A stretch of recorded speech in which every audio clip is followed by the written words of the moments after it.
Boeing 370 was the flight now missing, being searched for in the southern Indian Ocean.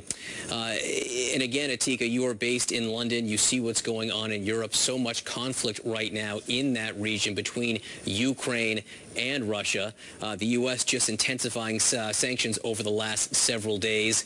The situation there getting worse by the day. If this plane was taken down intentionally or by mistake as some kind of connection role within that military conflict, I think that would just make the situation that much worse.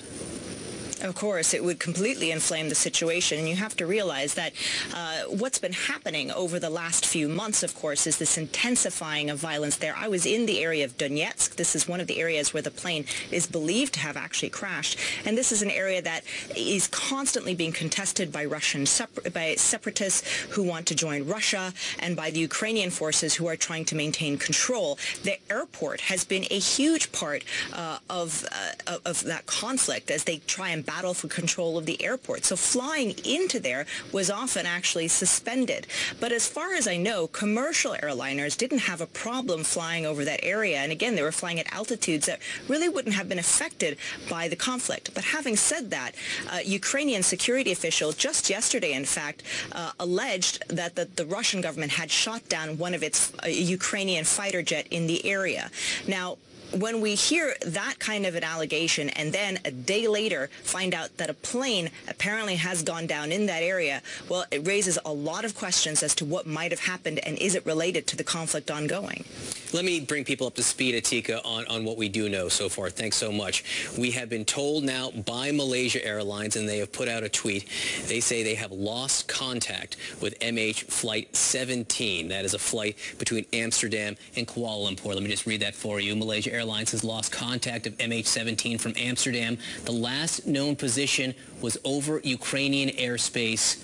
More details to follow.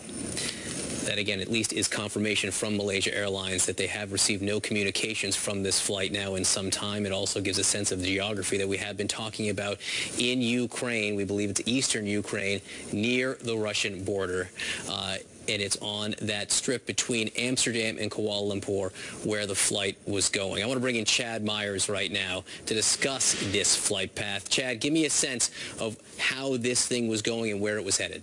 Looking at Flight Aware, we have been able to see the plane was at about 33,000 feet, doing about 468 knots. Planned 480, but that's probably just a little bit of headwind. No issue there. Coming out of Amsterdam right here and flying across Ukraine. Flight Aware lost contact with the plane here, but the plane, in fact, crashed somewhere on the eastern border of Ukraine, right there by that. Now, let me take you to yesterday. We'll take you to the same flight because these flights are regularly scheduled, and that's one thing we just talked about, how there was a Malaysian Air Flight 17 yesterday. Here's where it went, right out of Schiphol, right out of Amsterdam, across the Ukraine, and all the way down to Kuala Lumpur. Obviously, that was a successful flight. This one ended somewhere over Ukraine.